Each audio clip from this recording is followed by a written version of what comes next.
Every time when I close my eyes, I'm haunted by the thought that somewhere out there are people with photos that they assume that it's mine. They assume that I took a top-off photo and shared it with people. Every day felt like hell when I was going to school. Felt like everybody was staring at me and talking behind my back. Michelle was just 14 when she became a victim of harmful sexual content online. A picture of her in a tank top was manipulated into an image of her bare-chested and then circulated online. Our stories like hers are becoming increasingly common, not just in Singapore, and anyone can be a target. No one's really spared. From the individuals, from fellow Singaporeans to celebrities. We have seen that with Taylor Swift, and we know that South Korea is dealing with a deluge of deepfake pornography. So a rise of new technologies such as generative AI exacerbates the extent, the frequency, and the type of the harms, the severity of the harms that we are seeing online. I think the more time that we spend working, interacting and learning online, the more we'll be exposed to the online harms. The numbers have gone up. This is based on the latest crime report released by the Singapore Police Force. The increase in numbers is likely because of two factors. One is there is increasing awareness on what constitutes tech-facilitated sexual violence or image-based violence.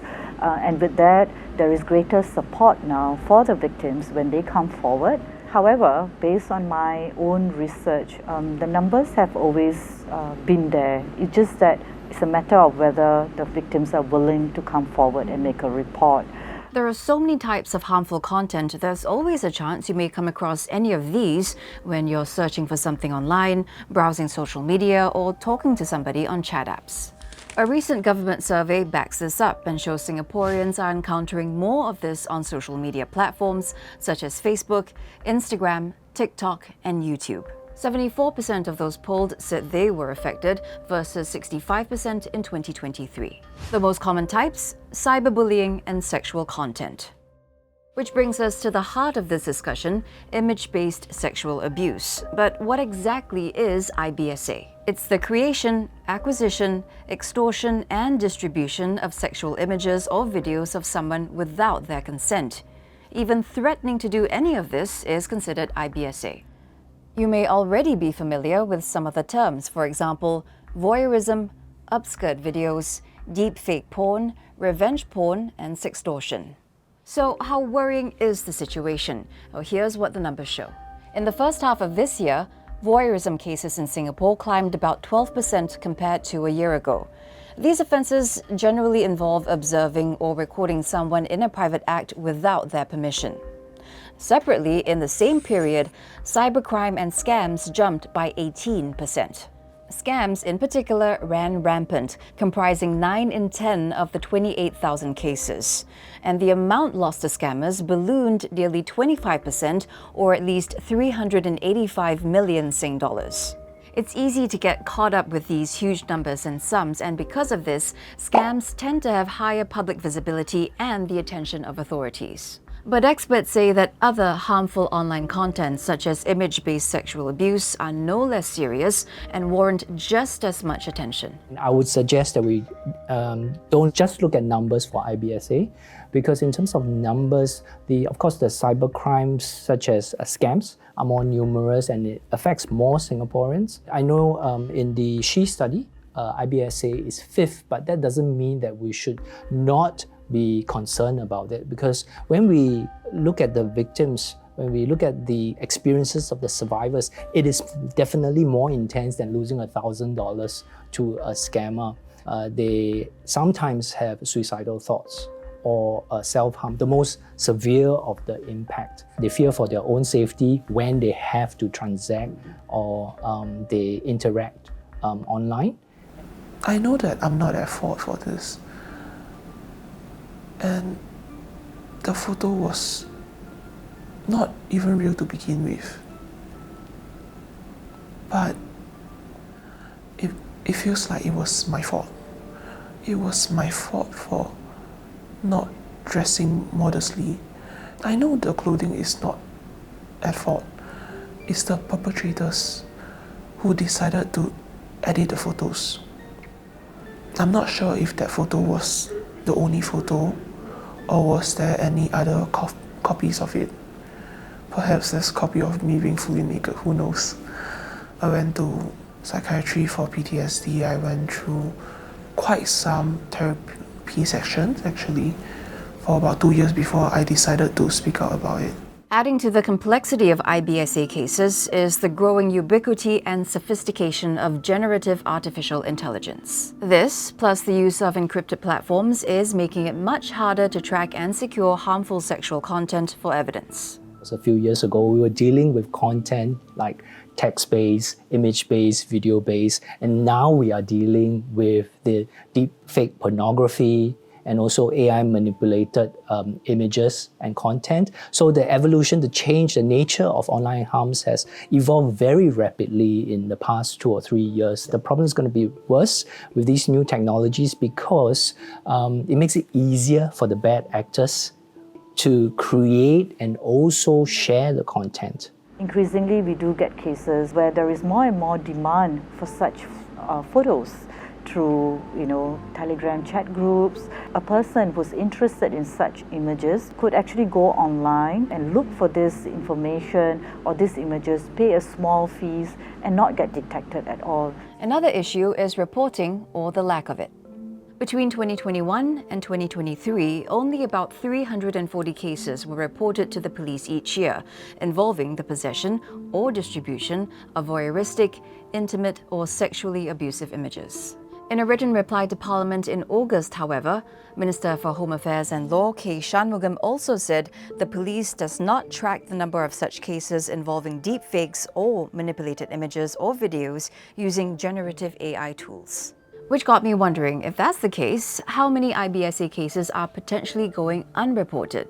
Remember that government survey that I mentioned earlier?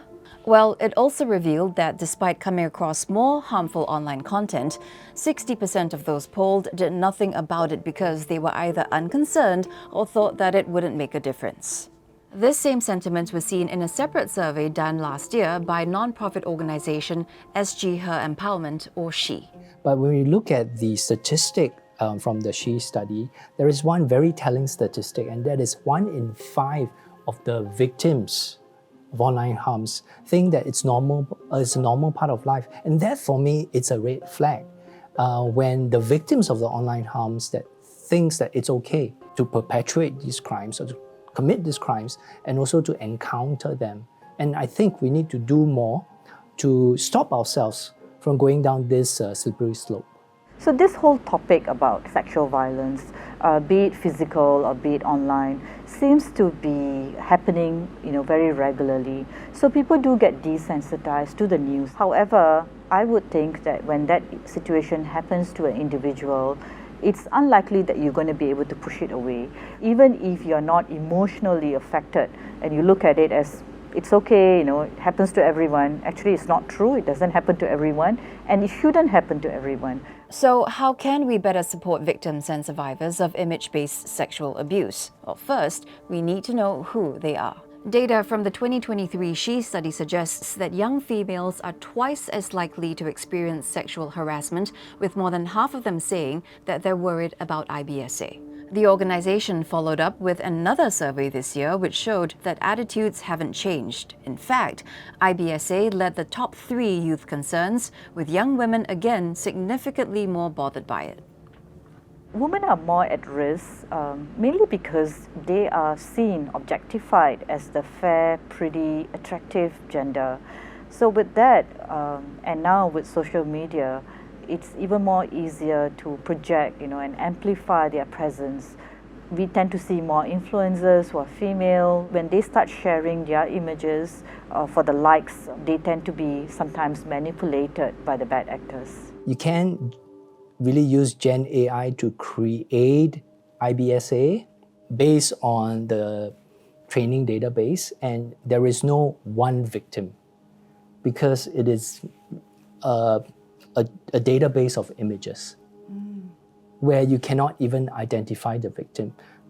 But if this is taken to greater lengths, then we might see that the kind of the gender biases, the prejudices will be perpetrated in society, where it's okay to manipulate images of women like that. The online sexual exploitation of children has become a growing problem in recent years as predators use social media and other tools to share illegal content.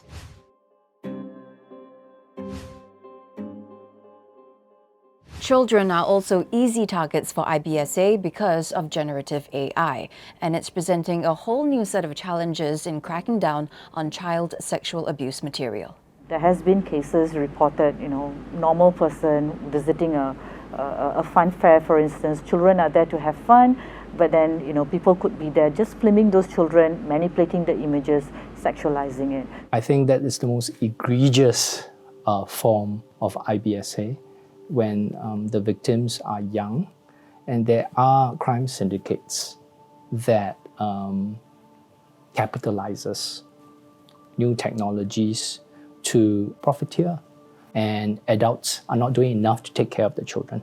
And when it comes to men, IBSA often takes the form of blackmail or extortion. So we do see male victims of extortion on the rise. The crime syndicates would impersonate as a woman or even a young teenage girl, and then get the men to strip, right, or to be nude so that they can take the images. Then they start their extortion, like small amounts, and then they just to see how worried the victim is and what the victim is capable of forking out. And then the amounts usually get greater and greater. Well, some experts say that victims of digital sexual abuse need a safe space where they are free from judgment. I feel like I will be an embarrassment to my family. I'm from a very traditional family where sex is a no-no topic. I thought of all the things that they might say to me. I thought that maybe they might kick me out of the house. I wanted to prove that it's not me, but how can I prove myself? And who will trust me? But as a 14-year-old who have no experience in such things, I was helpless. I am very grateful to all the different social service agencies that have come forward in terms of providing that safe space for individuals to come in and discuss some of the harm that's being done to them. The police as well have got their victim unit. They're all trained in this way. I think if as a society, if we could be a bit more considerate and embrace, and allow the victims to come forward, it will be a lot more easier for victims to do so. Dr. Chu believes that strengthening the support structure for survivors is imperative. The one-stop shop, it's kind of critical for a victim or a survivor, because the first kind of response or reaction when someone encounters IBSA, it's, oh no, what am I going to do? So better public awareness of where to go for help. The She Care Center is one. We offer a holistic support for the survivors and the victims. We need the counselors to walk the survivors through their journey. We also need the legal counselors to kind of give advice on what they could do.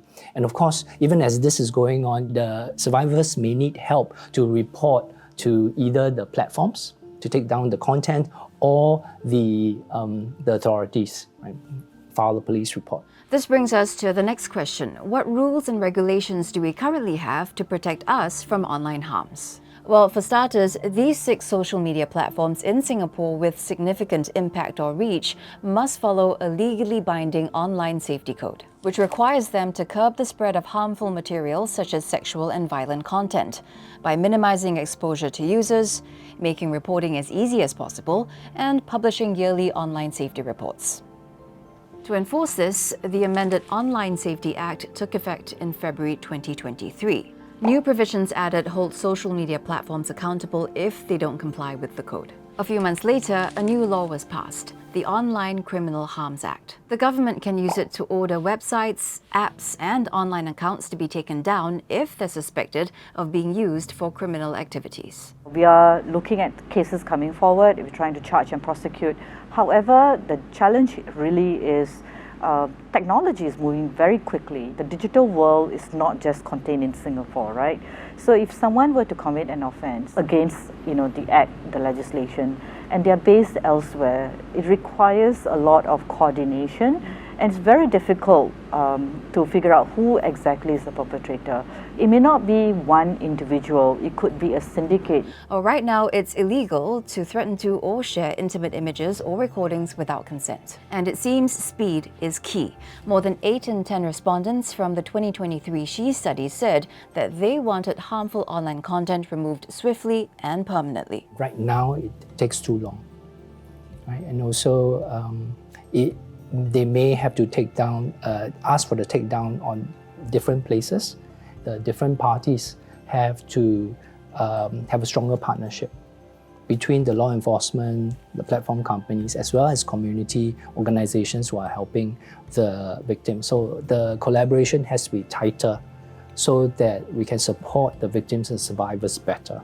The legal agencies probably have to think about innovative legal remedies for this, like automatic compensation. If you know the perpetrator and something has been done. When we see the IBSA online, very often now the case is that you have to establish whether the upload or the sharing was consensual. And it can be complicated because they were in a relationship when it was taken. But why don't we just assume at the get-go that the content was non-consensual? Because once it's non-consensual content, we can take it down. Then we sort out whether or not the right permissions were taken or not. Dr. Chu also thinks more public education is needed to create awareness about online harms.